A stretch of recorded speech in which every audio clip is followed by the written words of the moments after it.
Bon, eh bien, bonjour et bienvenue à tous pour la table ronde de cet après-midi que nous allons consacrer aux arbres et à la relation passionnante et complexe qui unit les arbres et le climat. Je suis Emma Stocking de Spark News. Donc, Spark News, notre rôle, c'est d'identifier des innovations positives, inspirantes et d'en parler dans les médias et auprès des entreprises. Et je suis vraiment ravie, je me sens très reconnaissante. J'ai beaucoup de chance d'être avec vous aujourd'hui, à la fois des entrepreneurs sociaux, des personnes qui représentent des entreprises, également des analystes de Météo France pour discuter de cette question. Donc finalement, vous avez tous dans votre domaine beaucoup d'activités, beaucoup d'engagement pour cette lutte qui est sans doute la lutte la plus importante de notre génération, la plus importante du siècle, qui est la lutte contre le changement climatique. Et vous avez identifié un allié décisif, un allié qui est précieux, qui est indispensable même, mais qui est pourtant extrêmement menacé, et qui est donc l'arbre. Et on va discuter avec vous dans l'heure qui vient de toutes les stratégies, qu'elles soient au niveau individuel, au niveau d'une organisation, d'une entreprise, toutes les stratégies qui permettent de mobiliser les arbres, de planter des arbres, de prendre soin des forêts, justement pour lutter contre le changement climatique. Donc, alors, je vais commencer par vous présenter très rapidement et vous demander aussi de vous présenter. Je commence tout de suite avec toi, Lionel. D'ailleurs, tu viens d'arriver in extremis. Tu es pourtant celui qui habite le plus proche. C'est toujours ça. Toujours. Et donc, Lionel, toi, tu es météorologiste de formation, météorologue. On peut dire les deux, très bien. Et tu as fait toute ta carrière chez Météo France, alors au Havre, en Martinique, à Agen, j'ai vu dans plein de destinations, pour finir à Nantes, un beau choix. Et je crois que cette passion pour la météo t'est venue dès l'adolescence, où tu prenais les nuages en photo. Voilà. Oui. Donc, est-ce que tu peux nous en dire un peu plus sur ton rôle et notamment, est-ce que pour toi, c'est plus un rôle d'analyste du passé, d'historien ou au contraire de prospectiviste? Et est-ce que tu vas nous dire ce qui va se passer dans les années à venir? Merci Emma. Bonjour à tous et à toutes. En fait, Météo France, moi, je suis juste chargé de communication pour la région Ouest. Mon rôle, c'est d'essayer de vulgariser en fait, les travaux de Météo France. Et certains scientifiques de Météo France sont membres du GIEC. Et le travail du GIEC, c'est à la fois et de Météo France, c'est à la fois de faire l'historique, le climat, l'étude du climat. On va voir qu'est-ce qui s'est passé. Et la prospection, les prévisions, les projections sur le futur du climat jusqu'à la fin du XXIe siècle. Donc c'est notre travail à Météo France. D'accord, tu nous en diras un peu plus sur justement ces prévisions. Ensuite, nous avons Stéphane Haller de Reforestation. Bonjour Stéphane. Donc, bonjour Emma. Tu es ingénieur de formation, tu as travaillé pendant 12 ans dans le conseil en organisation et puis en 2010, je crois que tu as eu un déclic qui t'a fait quitter tes activités pour créer Reforestation et te consacrer justement à la reforestation. Aujourd'hui, ce sont plus de 2 millions d'arbres plantés dans 15 pays. Donc, tu vas nous en dire un peu plus. Et je crois même que tu as une actu à nous partager aujourd'hui. Oui, ce déclic en 2010, c'est que j'ai planté un arbre. Ça paraît tout bête, mais cet arbre m'a fait quelque chose. C'était un arbre planté au Sénégal, un manguier, en Haute-Casamance. Et j'ai pris conscience ce jour-là que l'arbre agissait bien évidemment il donnait des fruits, on est tous d'accord là-dessus, mais il stockait le CO2, il filtrait l'eau, il améliorait les conditions de vie des populations locales, il apportait la vie. Et ça m'a plu, et j'ai décidé d'en faire mon métier. Et voilà, donc 2 millions d'heures plus tard, je suis là. Et notre actu aujourd'hui, vous le devinez sur l'écran, c'est qu'on sort aujourd'hui un calculateur CO2, comme beaucoup d'autres. Ce calculateur vous permet d'évaluer vos émissions de CO2 au quotidien, un voyage par exemple pour venir ici, ou alors les émissions du quotidien, et puis de les compenser via l'arbre, dans la région de votre choix, près de chez vous, ailleurs dans le monde. Et il y a tout un mécanisme, vous verrez sur le site internet, pourquoi l'arbre permet de compenser les émissions de CO2 de façon sécurisée, labellisée, etc., etc. Donc on l'a sorti pour aujourd'hui, donc allez voir le site internet reforestation.com. Grosse actu, merci Stéphane. À ta droite, nous avons Katarzyna Reni. Katarzyna, tu es responsable du développement durable chez Nespresso. Et tu as travaillé auparavant en tant que consultante pour de nombreuses ONG, notamment WWF. Et en 2011, tu as rejoint Nespresso pour mettre tout ton enthousiasme, toutes tes convictions au service de la transformation des pratiques chez Nespresso. Et on sait que c'est une entreprise qui est particulièrement exposée au changement climatique, puisque la production de café est particulièrement vulnérable par rapport à tous ces changements. Est-ce que tu peux nous en dire un peu plus justement sur tes missions chez Nespresso ? Bonjour à tous. Donc, bien évidemment, en dehors de l'arbre, je vais vous rassurer que mon travail consiste aussi de m'occuper de la capsule. Ça, c'est important parce que c'est vraiment une question centrale que les gens se posent quand ils pensent Nespresso. L'arbre, c'est Tristan qui l'a planté dans mon cœur. Il dit toujours qu'il faut planter un arbre 2 fois, c'est-à-dire une fois physiquement et l'autre fois dans le cœur de la personne. Et en fait, c'est vrai que Emma l'a bien dit, quand on réalise qu'un produit aussi commun qui nous accompagne quotidiennement comme Arabica dépend du changement climatique, que probablement si l'accord de Paris n'est pas appliqué, 50% de surface d'Arabica sont vouées à la disparition, on comprend que l'avenir du café passera par les arbres. Aujourd'hui, 25% des surfaces cultivées sont ombragées dans la filière café. Il y a un immense chantier devant nous. Il faut le financer, il faut accompagner les fermiers. Et c'est ce qu'on essaye de faire, entre autres avec Pure Projet. Et donc, je passe le micro à Tristan, qui se présentera aussi. Merci beaucoup, Katarzyna. Oui, effectivement, Tristan, est-ce qu'on a encore besoin de te présenter aujourd'hui? On te connaît depuis 1998. À 25 ans, tu lances Alter Eco pour démocratiser l'accès au commerce équitable. 10 ans plus tard, tu crées Pure Projet pour aider les entreprises à régénérer les écosystèmes dont elles dépendent.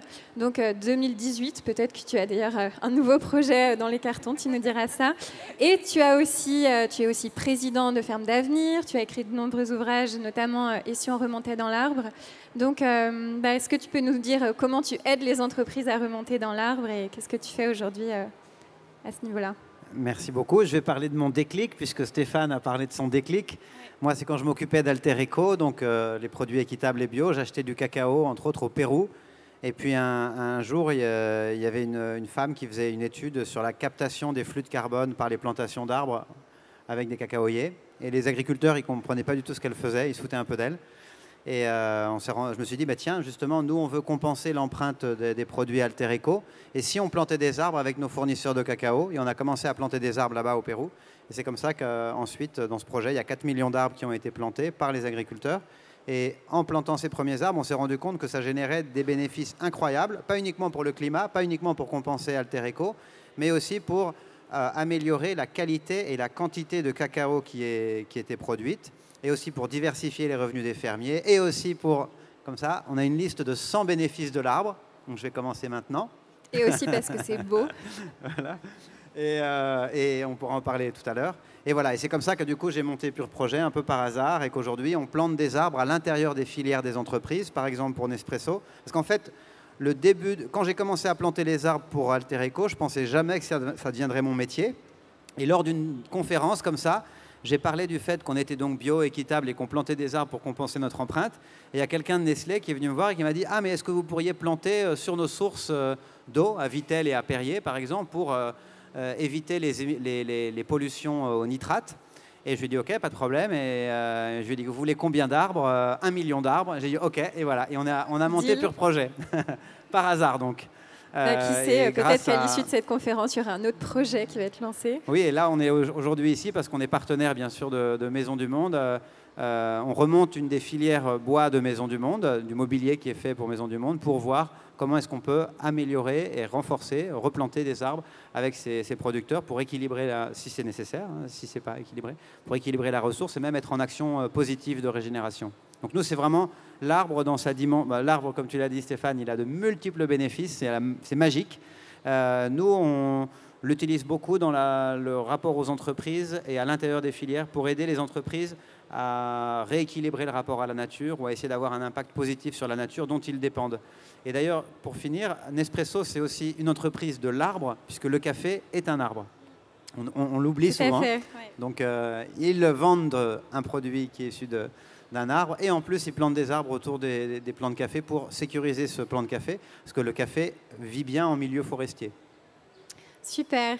Et donc, on va évidemment parler d'arbres, mais surtout de son lien avec le climat aujourd'hui. Et pour commencer, on va faire un petit état des lieux pour se rappeler un peu le contexte. Et notamment, on va commencer avec toi, Lionel. On connaît le fait que la déforestation est à la fois une cause et une conséquence du changement climatique. Est-ce que tu peux nous en dire un peu plus sur le contexte actuellement en France? Qu'est-ce qu'on observe comme développement climatique et comme impact sur la forêt? Alors, pardon. Le changement climatique en France, c'est plus d'1 degré gagné depuis le début du XXe siècle. C'est quelque chose qui s'accélère. Après, la forêt me pose un souci, moi, particulièrement, parce qu'on a beaucoup d'études sur l'impact du changement climatique sur la forêt. On n'en a pas beaucoup du lien direct entre la forêt et le climat. Après, l'impact du changement climatique, c'est un nombre de jours de cycle végétal qui est plus étendu. On gagne au début de la saison pour l'arbre, on gagne aussi à la fin. Ça modifie le cycle végétal. Le changement climatique, c'est aussi une expansion de certaines espèces. C'est du chêne qui gagne un peu partout, c'est du pin maritime aussi qui gagne des aires de population, enfin des aires. Changement climatique, c'est des sécheresses qui sont de plus en plus nombreuses, qui sont de plus en plus intenses. Donc pour l'arbre, ça pose des soucis. Hein. Alors l'arbre donc, dépend de la température, la croissance de l'arbre dépend de la température, de l'énergie lumineuse, donc des précipitations. Les précipitations, on n'a pas beaucoup de variations en France, pour l'instant, à part peut-être l'arc méditerranéen, mais c'est surtout ce qui modifie, ce qui peut impacter la végétation, l'arbre, c'est la sécheresse. La sécheresse et aussi le froid qui est un peu moins en hiver. Donc du coup, des maladies potentielles qui avant disparaissaient avec l'hiver, qui là arrive à se propager encore. C'est des tempêtes. Alors même si il n'y a pas d'évolution du nombre de tempêtes, il n'y a pas vraiment d'évolution de ces phénomènes exceptionnels, je parle de tempêtes hein, vraiment, en France, c'est quand même aussi un risque pour les forêts. Donc c'est aussi, on l'a vu avec les tempêtes en 98 en France, enfin 99 pardon, dans la forêt des Landes, etc., tous les dégâts qu'il y a eu. Ouais, le changement climatique a un impact. Dans certaines projections. Donc, alors le GIEC fait des scénarios, fait différents scénarios. Il y a 4 scénarios. Les scientifiques essayent de les utiliser pour calculer les impacts. Et dans certains scénarios extrêmes, c'est une modification complète des espèces, des essences présentes en France. Alors c'est vrai que je parle peut-être par rapport à vous un peu trop de la France. Mais on explorera le reste du monde tout à l'heure. Mais c'est une modification des essences qui résisteront au climat futur. Et ce dont on avait parlé, c'est que les essences n'évoluent pas assez vite par rapport à la rapidité du changement climatique. Bah, ce n'est pas les mêmes cycles de vie. Ouais. En fait, là, on est face à un changement climatique qui commence depuis le début du XXe siècle. On calcule jusqu'à la fin du XXIe siècle. Ça va se propager encore. Mais les arbres, pour avoir un cycle de vie, enfin, vous me contredirez si je me trompe, mais c'est au moins 50 ans, enfin, entre 50 et 250 ans, alors que nous, on commence déjà à avoir les premiers impacts. D'accord. Stéphane ? Oui. Je pense que ça va là. Voilà. Il y a différentes études qui montrent, alors suivant les scénarios du GIEC, effectivement, qui montrent que finalement, il y a des poches climatiques en France qui évoluent du sud vers le nord à une vitesse à peu près de 500 km par siècle. Or, d'autres études montrent que l'arbre, lui, il migre aussi vers le nord, mais à une vitesse de 50 km par siècle. Alors, ce sont des ordres de grandeur, ça dépend des essences, ça dépend d'un tas de choses, mais on voit bien qu'il y a une différence, il y a un problème. Alors évidemment, les forêts s'adapteront toujours, quoi qu'il arrive, tout ira bien pour les forêts au global, mais si on veut, malgré tout, adapter les forêts à notre échelle temps de l'être humain, 50, 100 ans, eh bien effectivement, il y a un accompagnement à faire sur l'évolution des écosystèmes forestiers. Merci. Et au niveau justement du lien entre la déforestation et le changement climatique, dans les chiffres, on voit souvent les chiffres de entre 15 et 20% des émissions de gaz à effet de serre qui sont liées à la déforestation et à ses conséquences.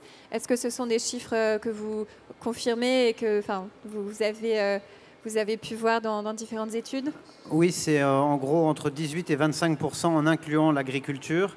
Mais en fait, je pense que beaucoup de l'impact de la déforestation est sous-estimé. Parce que là, on prend que la perte de parties aériennes, c'est-à-dire les arbres qui sont coupés, alors qu'ensuite, du coup, on va perdre énormément dans le sol. Et nous, on le voit, de plus en plus, on intègre dans les empreintes carbone des produits la part de la déforestation et des conséquences sur la perte de sol et donc de matière organique dans le sol et donc de carbone. Et là, l'empreinte est vraiment très significative. Donc, il y a plein de coûts cachés, en fait. Je pense que la déforestation, par exemple, dans certains pays comme l'Indonésie ou le Brésil, la déforestation, c'est 60 à 80% des émissions de ces pays, alors qu'en plus, c'est des grands pays. Et on sait aussi que on sait pas grand-chose sur la forêt, mais on croit savoir que 50% du CO2 stocké dans les forêts, c'est dans le sol. 50%. D'accord. Et donc, ce CO2 stocké dans le sol, il est relargué en partie lors de la coupe. Parce que finalement, il est exposé à la lumière, du coup, il y a une activité microbiologique qui s'active, et du coup, ça relargue également du CO2 des sols lors des coupes. Et même si on veut aussi rentrer dans le détail, en fait, même la déforestation est un problème parce que ça change aussi le pouvoir réfléchissant de la Terre. Oui, l'effet albédo, c'est ça? L'effet albédo, ouais. Est-ce que vous pouvez nous en dire un peu plus? J'entendais Tristan l'expliquer tout à l'heure. L'effet albédo, c'est le pouvoir réfléchissant de la Terre. C'est-à-dire qu'une couverture de neige, c'est un albédo égal à 1, ça renvoie tout. Et du goudron, du béton, enfin pas du béton, mais du goudron noir, ça absorbe tout. Donc l'albédo varie entre les deux. Donc il vaut mieux planter des arbres sur des espèces qui étaient avant goudronnées que sur de la neige.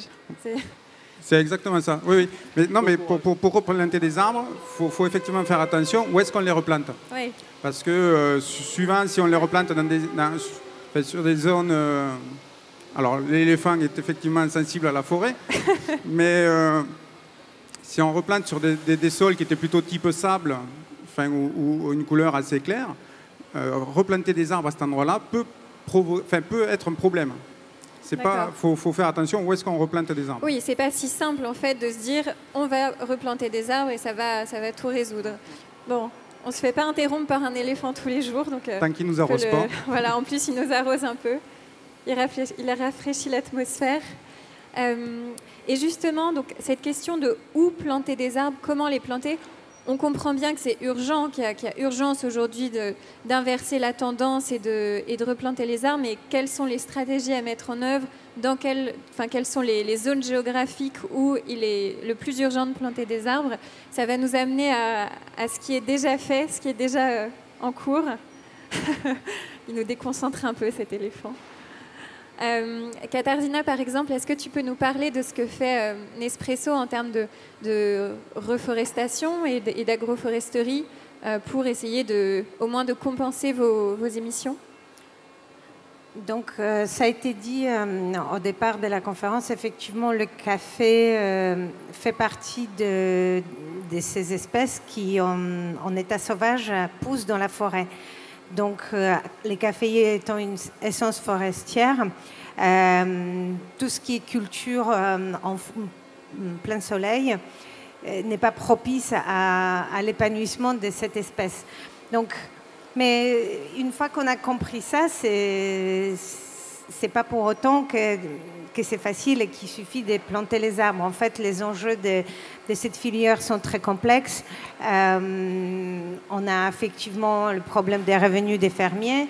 C'est des cultures tout en Tristan parlait des cacao qui sont extrêmement durs pour générer des revenus. Donc, il faut en fait inventer un système un peu plus holistique, donc qui comprend à la fois l'aspect des pratiques agricoles, l'équilibre des revenus et effectivement restauration des écosystèmes dans les endroits où ça a été détruit.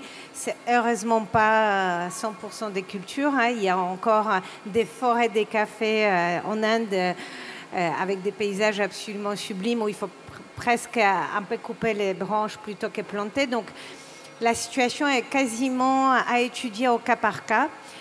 Et si on a pu, en 2015, conclure ce développement du projet agroforestier, c'est grâce à 10 ans de travail dans les champs, auprès des fermiers, où on a analysé des problématiques,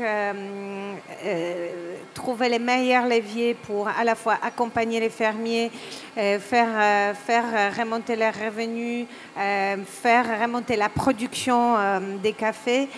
Et l'arbre est apparu comme un levier puissant. Et c'est comme ça qu'effectivement 3 pays étaient identifiés comme étant les plus urgents à replanter, à restaurer. C'était la Colombie. La Colombie, pour nous, c'est 3/4 de nos fermiers. C'est un pays vraiment où poussent les cafés exceptionnels.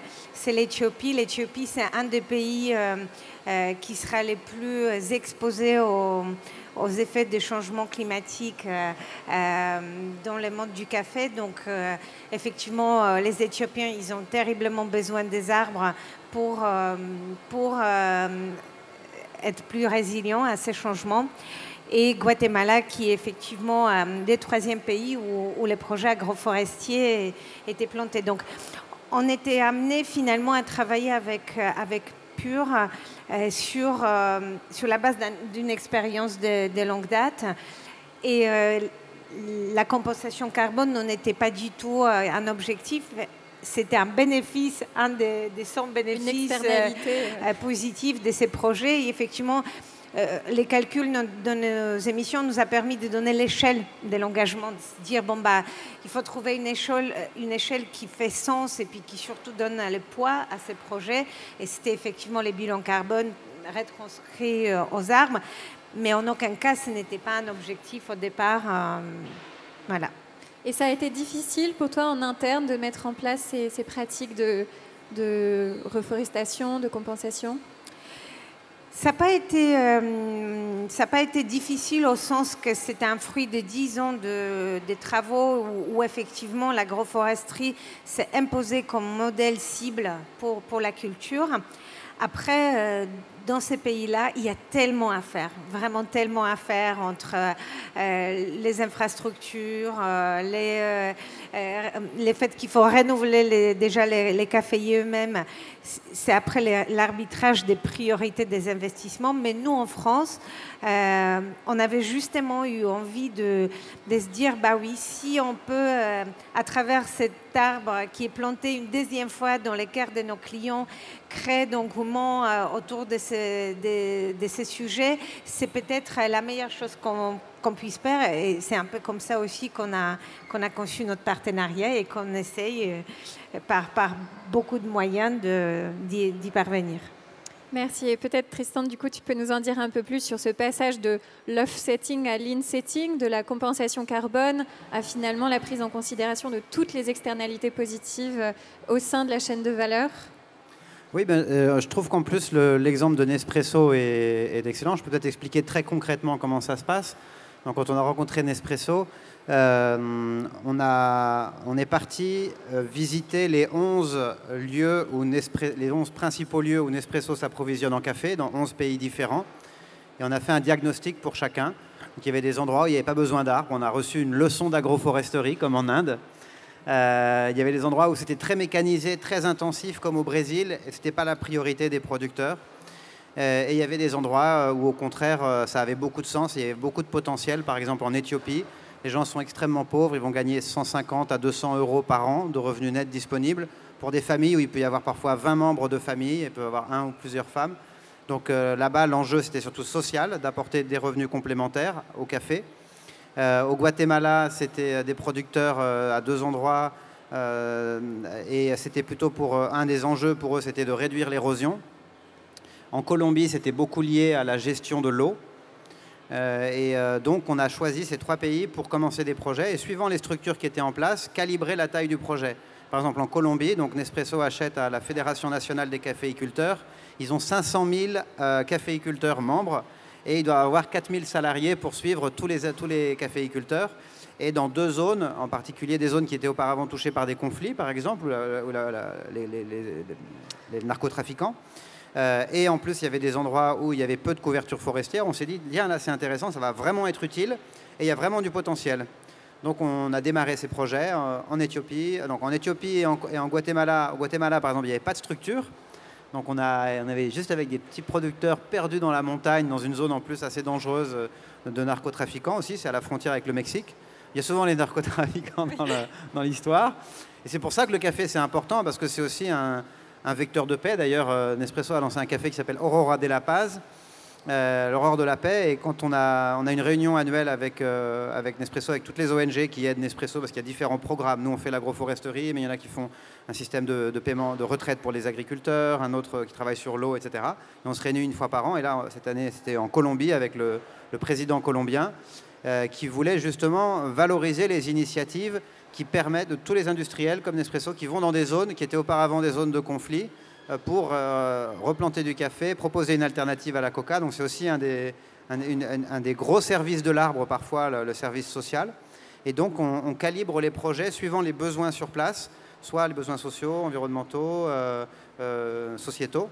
Et on va rencontrer les fermiers donc, qui fournissent Nespresso. On leur dit quels sont vos problèmes, comment est-ce qu'on peut y répondre avec des arbres. Et après, on dessine le projet, on plante les arbres avec eux. C'est eux qui font tout le travail, hein. Ils produisent les arbres, ils les plantent et ils les suivent. Et c'est suivi sur 30 ans minimum, en général c'est même 40 ans pour les projets Nespresso, pour garantir que le carbone qui est séquestré dans ces arbres va être séquestré au moins 30 ans. Et donc on peut délivrer un crédit carbone qui permet ensuite à Nespresso de dire qu'ils ont neutralisé. Ça ne veut pas dire que c'est 0, mais c'est neutre. Oui, c'est neutre. Ça veut dire qu'il faut planter, chaque année, on plante plus de 600 000 arbres pour Nespresso et 500 000 pour Nespresso France pour compenser leur empreinte. Et mais le plus important, ce qu'on voit, c'est que pour les agriculteurs, c'est pas important. Le dérèglement climatique, c'est très important. Ils sont directement affectés et encore plus qu'en France. J'ai l'impression qu'en milieu tropical, mais je parle sous autocontrôle là, les impacts sont encore plus visibles, encore plus significatifs. Et je vais donner un exemple aussi. En Colombie, donc c'est 50% des approvisionnements de Nespresso. Il y a 2 ans, il y a un phénomène qui s'appelle la rouille, qui est un champignon qui attaque le café. Et quand il fait chaud et qu'il n'y a pas d'ombrage, la rouille se propage extrêmement rapidement. Donc le fait de planter des arbres permet de réduire la propagation de la rouille. Du fait des dérèglements et aussi de El Niño et La Niña, il y avait des phénomènes climatiques qui étaient exacerbés. Il y a eu une perte de la production de 40% en Colombie il y a 2 ans sur le café, ce qui met en risque la production de Nespresso. Donc on voit qu'on peut partir parfois d'une démarche environnementale. Par exemple, je veux compenser mon empreinte. Et ensuite, finalement, on arrive, en regardant l'amont agricole, à plein de problématiques. L'érosion, l'eau, les sols et la sécurisation des approvisionnements pour une entreprise.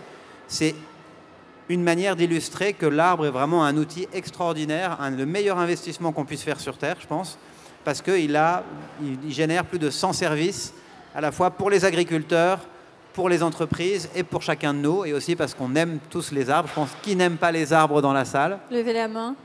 Non, personne. En général, il y a une personne qui lève le doigt.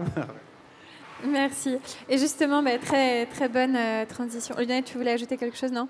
Avec ce que fait Stéphane, puisque Stéphane, tu travailles à la fois avec les entreprises, mais aussi avec les particuliers pour permettre à chacun de nous, à chacun d'entre vous, de replanter des arbres. Donc, comment ça marche très concrètement si moi, je veux compenser, par exemple, mes émissions carbone et contribuer à replanter des arbres dans le monde? Alors, à titre individuel, c'est on ne peut plus simple. Il suffit d'aller calculer ses émissions de CO2 à travers quelques questions qui donnent un ordre de grandeur. On n'est pas dans la précision fine, mais qui donnent un ordre de grandeur de son impact sur le climat. Parce que finalement, on a un certain nombre d'impacts sur l'environnement, mais le climat est une part non négligeable de son impact environnemental, à peu près 50%, si on regarde l'ensemble des impacts. Et donc on évalue ses émissions de CO2 en fonction de son mode de vie, son logement, ses transports, son alimentation. Et on fait la conversion en CO2, on fait la conversion en arbres et on invite à planter des arbres sur le projet de son choix. Donc tout ça se fait en ligne, ça ne coûte pas une fortune et ça permet d'avoir ce que moi j'appelle une empreinte positive sur le monde, puisque l'arbre rend un certain nombre de services, vous l'avez compris je crois, que ce soit climatiques ou sociaux et environnementaux et économiques, puisque les arbres rapportent des revenus aux populations locales. C'est particulièrement vrai dans les zones, dans les pays en voie de développement, mais c'est aussi vrai chez nous, hein. Les forêts sont durablement gérées, planter un arbre, c'est créer de l'emploi. Et je voudrais juste dire une petite chose, c'est que, oui, pour répondre complètement à ta question, les entreprises peuvent intervenir, tout comme avec Pure Projet, via une logique carbone, pour compenser les émissions de CO2 et donc restaurer des écosystèmes forestiers par l'approche carbone. Mais ce qu'on fait beaucoup aussi, c'est des opérations de produits partage, un produit acheté, un arbre planté. Donc quand une entreprise a un produit éco-conçu, et qu'elle veut aller au bout de la démarche, qu'elle veut aller promouvoir la dimension écologique de son produit, elle peut décider de l'associer à la plantation d'un arbre. Et là, on a rendu les choses un peu fun pour que la plantation d'un arbre soit un geste positif, puisque c'en est un. Et du coup, il y a un petit code sur le produit, et avec ce code, on va sur le site internet et on plante gratuitement un arbre sur le projet de son choix. Et on dit beaucoup planter des arbres, et il faut planter des arbres, mais vous savez que la forêt se régénère aussi naturellement dans bien des cas, et parfois il ne faut pas en planter. Il est facile de faire des bêtises en forêt. On comprend que la moitié de ce que l'on fait bien souvent, en tout cas c'est mon sentiment, et parfois il faut planter, parfois il faut juste laisser la nature faire son œuvre. Et en moyenne, par rapport aux émissions moyennes d'un Français, il faudrait qu'on plante combien d'arbres par mois ou par an? Vous? Ça dépend de votre voiture, ça dépend de votre logement, ça dépend de beaucoup de choses. Mais en gros, je pense qu'avec 5 arbres par mois, on est pas mal. Qui est à 5 arbres par mois ici? Levez la main. Bon. Du coup, quand même. Ah oui, parce que vous êtes forestier, ça aide. Donc, il y a du boulot. Pardon, Lionel. Non, en moyenne, un Français, ça émet 5 tonnes de CO2 par an. Donc, 5 tonnes de CO2 par an. Alors, je ne sais pas à quoi.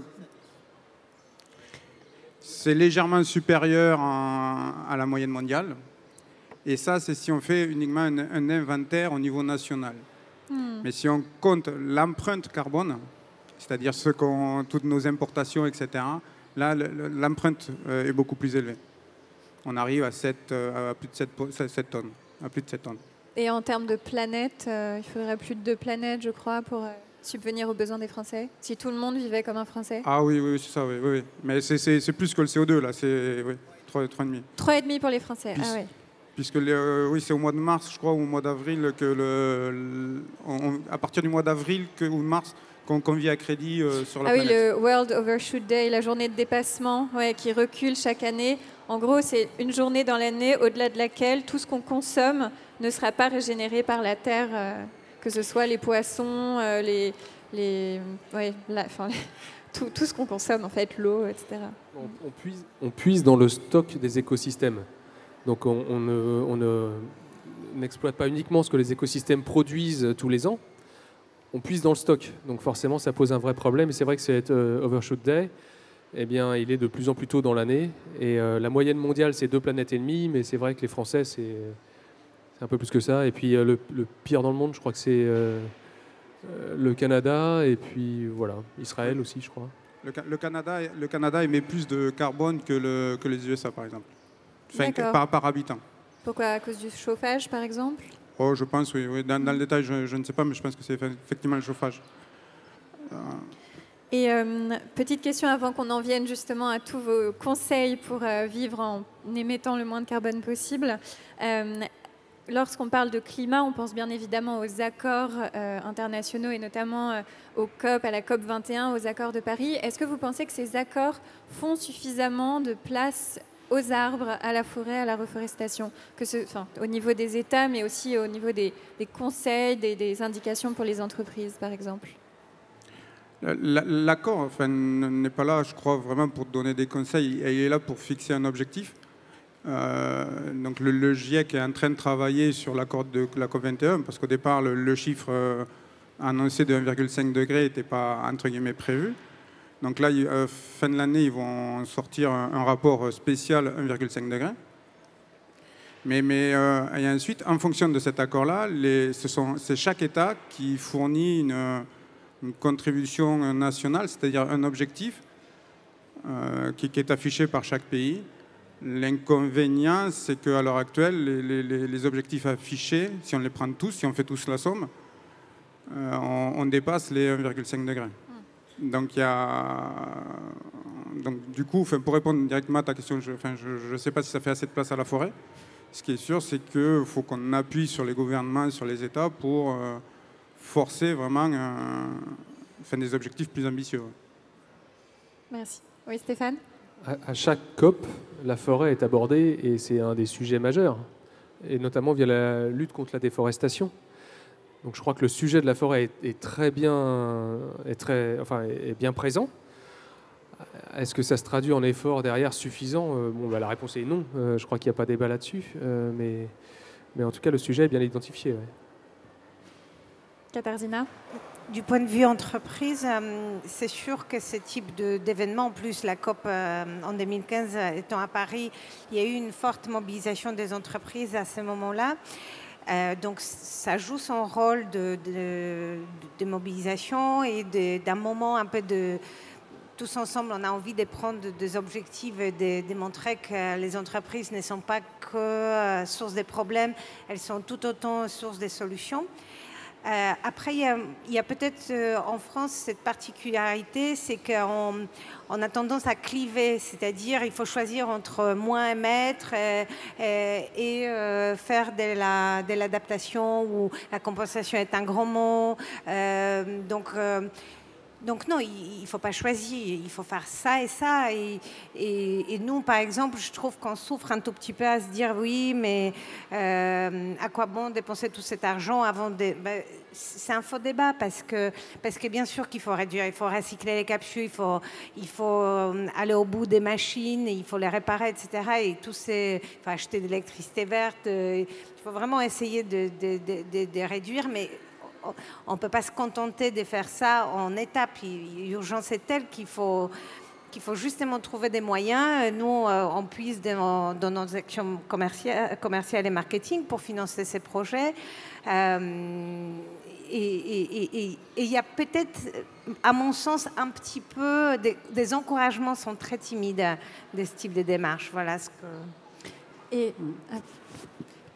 Juste, pour réagir, le GIEC nous propose des scénarios et ça correspond à une certaine quantité de CO2 émise par l'homme. À l'heure actuelle, on est à 410 ppm en 2017, là, c'est un record. Pour rester en dessous des 1,5, 2 degrés même, il ne faut pas dépasser 430, 450 ppm, sachant que le pic de CO2 doit être dans les années 2020-2030. Donc, un des moyens les plus rapides, les plus urgents, c'est d'atténuer notre émission, c'est de diminuer notre émission de CO2. Alors après, il faut effectivement s'adapter, mais le plus urgent, c'est de diminuer nos émissions de CO2. Ça, c'est le... Et quand vous plantez, vous les réduisez, de facto. Pardon. Oui, non, je ne sais pas. Oui, on les déporte. C'est-à-dire que le bilan carbone d'un arbre, il puise maintenant, mais à un moment donné, l'arbre va aussi mourir, va rejeter du CO2 quand il va disparaître. Tristan ? Alors, je voudrais mettre un bémol là-dessus parce qu'en fait, le projet carbone, on valide qu'on a séquestré un kilo de carbone ou une tonne de carbone si on a réussi à le séquestrer pendant au moins 30 ans. Et ça, c'est quelque chose qui a été un accord au niveau du GIEC. Et je voudrais revenir justement sur ta question, est-ce que l'arbre a été bien considéré ? En fait, au début, il a été complètement déconsidéré avec le protocole de Kyoto. C'est le protocole de Kyoto qui a déterminé les mécanismes de la compensation. Et en fait, on a dit, ah oui, mais comme l'arbre, c'est la nature, on ne sait pas, est-ce qu'il va rester ? C'est dur à mesurer. Et du coup, nous, on n'avait pas le droit de vendre des crédits carbone réglementaires quand ça venait des arbres. On avait juste le droit de les louer. Donc, personne n'en voulait parce que tu louais ton crédit pour 5 ans. Il fallait que tu en rachètes après un autre. Donc, ça a été le parent pauvre en 97. Maintenant, c'est vrai qu'on en parle, on en a parlé entre autres à la conférence de Bonn, où on voit qu'il y a eu l'accord de Paris, super, mais en fait, il y a très peu de mise en œuvre pour l'instant. Et même avec l'accord de Paris, s'il était mis en œuvre, on serait autour de 2,5 à 3,5 d'après le GIEC. Donc il faut que les entreprises s'engagent. Il ne faut pas juste croire que ça va venir des gouvernements. Oui. Et en plus, quand on voit maintenant que les gouvernements, comme le gouvernement américain, il est sorti de l'accord, tu te dis non mais c'est pas possible. Et on a mis je ne sais pas combien d'années pour le faire. On le signe, l'acteur principal il sort et les autres ils font pas grand-chose. Donc ça nécessite en effet que les entreprises s'engagent. Et après quand tu regardes les entreprises, le nombre d'entreprises qui s'engagent, je pense que c'est moins d'une sur 10 000 ou moins d'une sur 100 000. Déjà, toutes les entreprises qui ne vendent pas au grand public, elles font rien, ou quasiment rien, parce qu'elles s'en foutent, elles ne vont pas être attaquées, personne ne les connaît. Et après, dans les entreprises visibles par le public, ça se compte sur les doigts de la main. En France, par exemple, Nespresso, donc ils ont été beaucoup attaqués pour les capsules, etc. Mais aujourd'hui, du fait de leur position et de leur visibilité, ils se sont engagés sur plein de sujets. Et aujourd'hui, quelle autre entreprise s'engage autant? Il y en a d'autres, hein, mais finalement très peu. En France, je pense qu'il doit y avoir peut-être 500 entreprises qui compensent. Et on a combien d'entreprises? Il y a les Maisons du Monde qui s'engagent aussi. Mais tu vois, donc c'est un peu étonnant et on se dit, mais waouh, comment on va y arriver? Aujourd'hui, chaque jour, il y a 10 millions d'arbres qui sont coupés. Et nous, avec nos efforts, toi, tu as 2 millions, nous 10 millions, nous on a fait une journée de déforestation en 10 ans. Et toi, un quart de journée. Donc l'échelle des enjeux, c'est qu'il faut agir, mais massivement. Il faut complètement faire une révolution et planter des millions, des milliards d'arbres si on veut travailler à l'échelle. Aujourd'hui, on en est carrément loin. Ouais. Donc il y a la question un peu de greenwashing, toujours qui revient. Ah ouais, mais dès qu'il y a une boîte en plus qui fait un truc, ah ouais, mais est-ce que c'est pas du greenwashing? Non, mais attendez, pour l'instant, l'enjeu, c'est surtout d'en planter par millions, par milliards, pour arriver à l'échelle. Je ne dis pas qu'il faut faire n'importe quoi, hein, bien sûr, il faut faire attention, la forêt c'est compliqué, c'est technique et tout, mais par rapport à l'échelle des enjeux, c'est ça surtout, agir aujourd'hui, je pense. Super. Alors, l'heure tourne, du coup, je vais vous demander, je suis désolée, un dernier mot chacun avant qu'on passe la parole à la salle aussi et qu'on voit s'il y a des questions. Est-ce que vous auriez des conseils très pratiques à donner aux personnes qui nous écoutent sur justement le rôle que chacun d'entre nous peut jouer en tant que consommateur, en tant que citoyen, en tant qu'employé d'une entreprise ou entrepreneur, etc. Donc des conseils très précis et très rapides aussi, s'il vous plaît. C'était ce que je voulais dire. En fait, ça tombe très bien. Parfait. Moi, il y a deux choses. C'est s'intéresser à chaque chose que l'on consomme. D'où est-ce que ça vient? Ça paraît bête, hein, mais j'achète un poulet, d'où est-ce qu'il vient? C'était un animal avant.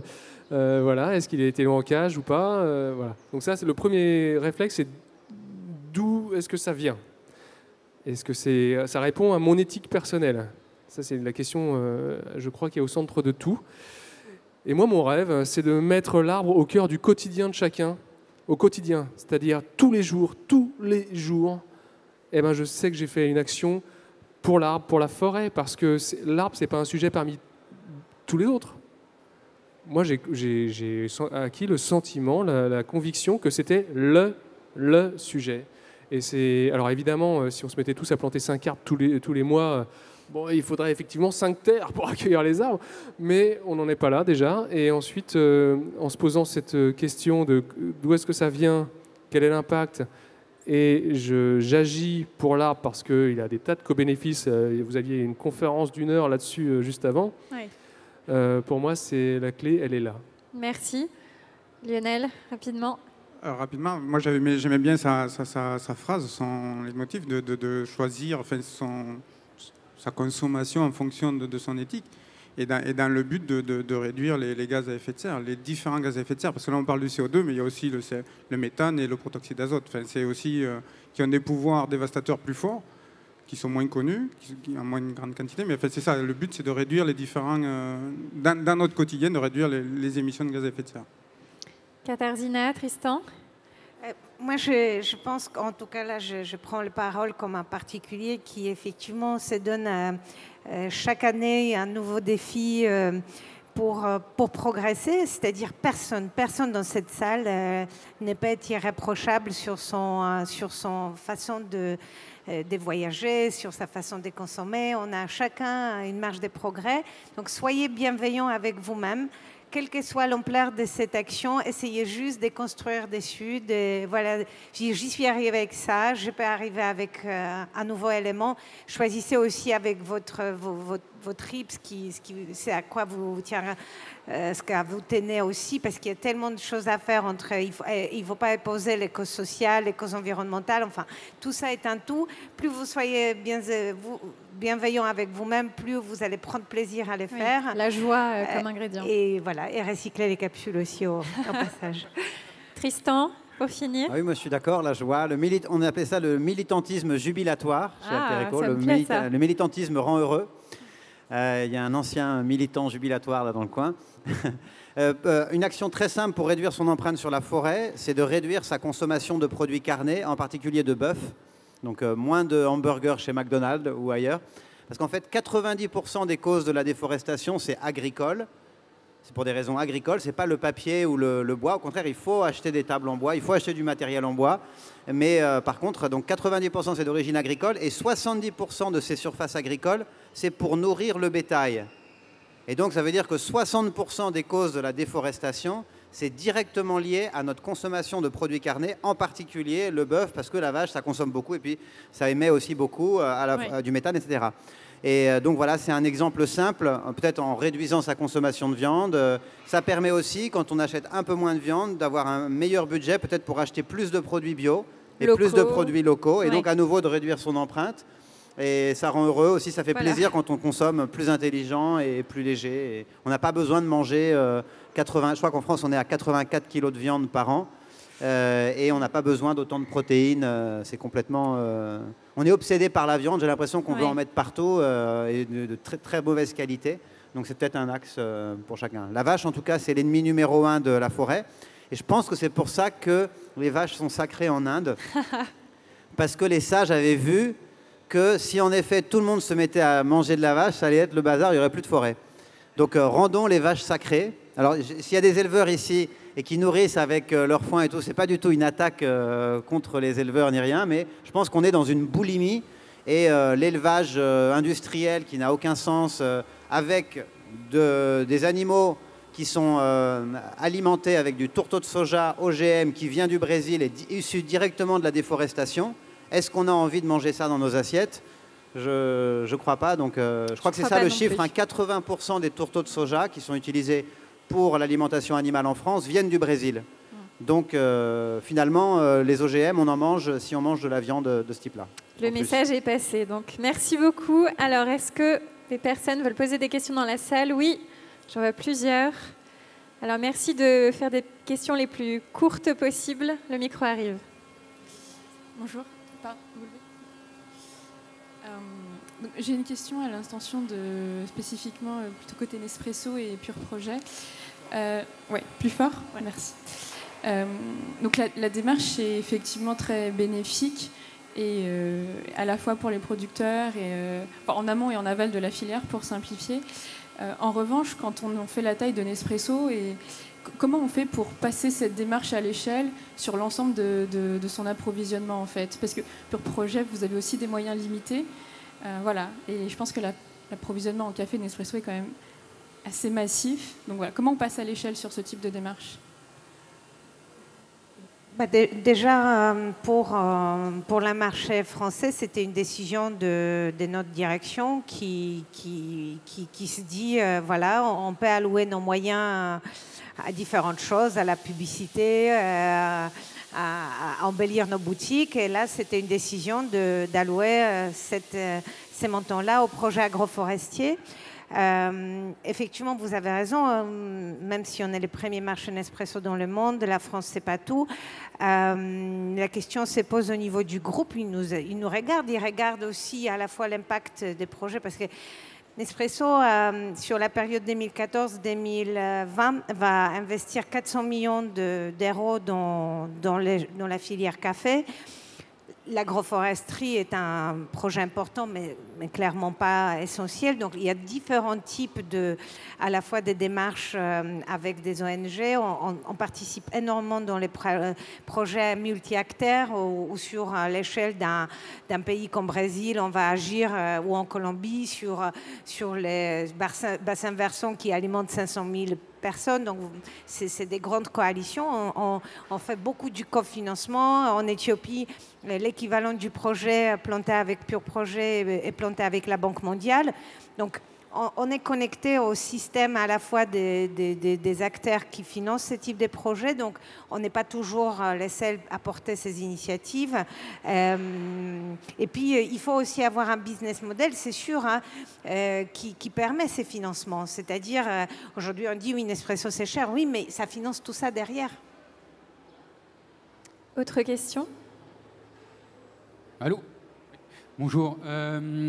Oui, il y a, entre les années 50 et 80, il existait en France un fonds forestier national qui était basé sur le fait qu'à chaque fois qu'il y a un échange en fait, marchand pour un bout de bois, hein, que ce soit issu de la forêt vers la première scierie transformation, de la scierie vers l'assembleur de meubles, du meuble vers le citoyen, le client final.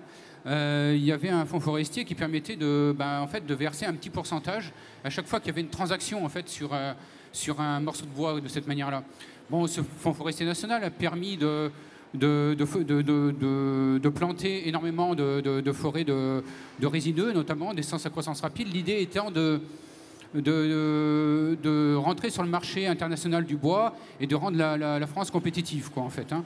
Donc voilà, ce fonds forestier, bon, il a périclité, il s'est interrompu à un moment donné, et par décision politique. Alors moi, j'ai une proposition à faire et je m'adresse aux acteurs de politique publique et je m'adresse aussi aux entreprises, aux entrepreneurs qui sont là. Il y en a pas mal apparemment autour de nous. Voilà, pourquoi ne pas instaurer de nouveau un fonds forestier pour chaque transaction de bois qui se fait déjà au plan national, de manière à pouvoir penser une forêt différente, une forêt diversifiée, une forêt qui apporte une économie, bien sûr, locale, avec du bois qu'on peut utiliser, transformer et utiliser localement, mais également une forêt qui puisse être diversifiée, multifonctionnelle, qui permette d'améliorer les paysages, d'améliorer les rôles, les différents services que peuvent avoir la forêt, les arbres en eux-mêmes. Toutes ces externalités dont on a parlé. Voilà, ouais. donc les services au niveau du climat, mais au niveau simplement de l'érosion, au niveau de la biodiversité globale. Alors j'ai voilà. vu Stéphane, merci pour votre question. J'ai vu Stéphane s'emparer du micro. Ouais, on parle de la forêt française ici, hein, donc je connais un poil le sujet. Le fonds forestier s'est arrêté en 2000 à peu près, et c'est vrai qu'à l'époque, on plantait... c'est trop fort, ouais. On plantait à peu près 150 millions d'arbres par an en France, et aujourd'hui, on en plante 70 millions. Alors, est-ce que l'un est la conséquence de l'autre ou la cause? Ça, on ne sait pas, mais en tout cas, c'est troublant. Alors, la bonne nouvelle dans l'histoire, c'est que ce fonds forestier, effectivement, public, n'existe plus. Mais il y a des fonds privés qui viennent prendre la relève petit à petit. Alors on n'est pas sur les mêmes échelles de grandeur aujourd'hui, mais mon job et le job de beaucoup, c'est de faire en sorte que oui, ça soit sur les mêmes ordres de grandeur.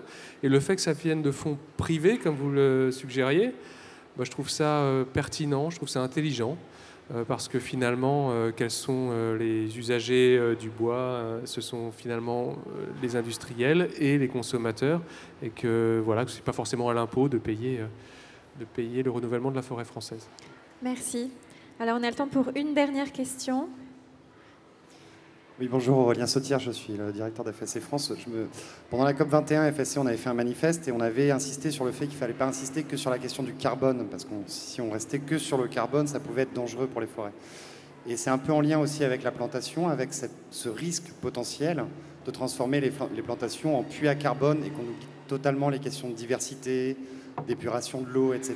Donc ma question, c'est comment faire en sorte qu'on prenne l'ensemble du système forêt en tant que tel, et pas que sectoriellement, puits à carbone, biodiversité, etc. Alors, qui veut répondre? Katarzyna.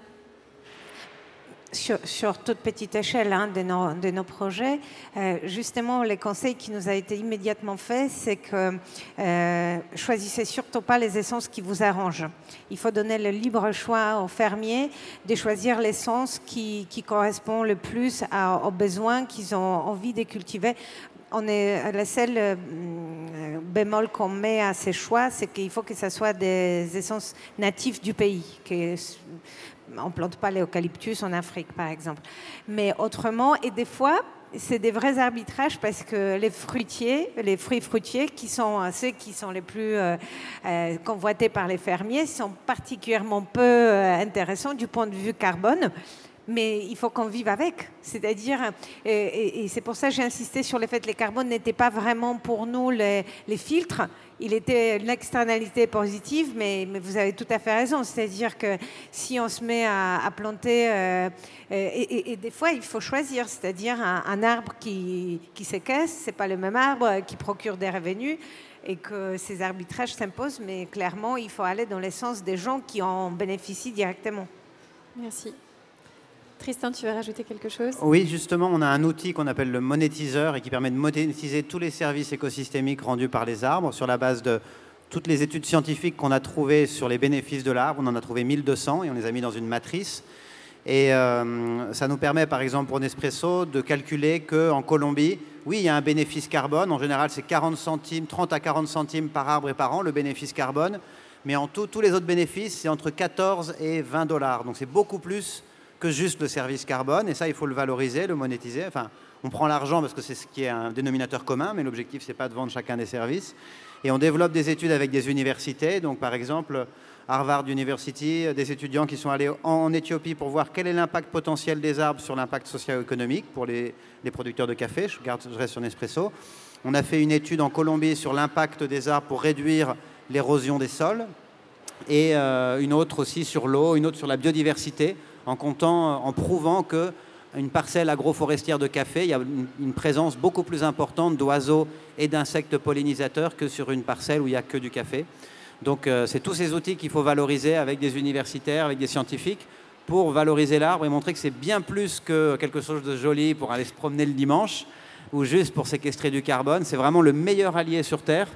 Quand tu disais, et je crois que c'est Francis Allais, je vois qu'il y a rencontre avec Francis Allais à 18h, donc impossible de manquer ça pour tous. Je crois que c'est Francis Allais qui dit l'arbre, il ne garde pour lui-même qu'une cuillère à café de nutriments et tout le reste, il le recycle, il le redonne.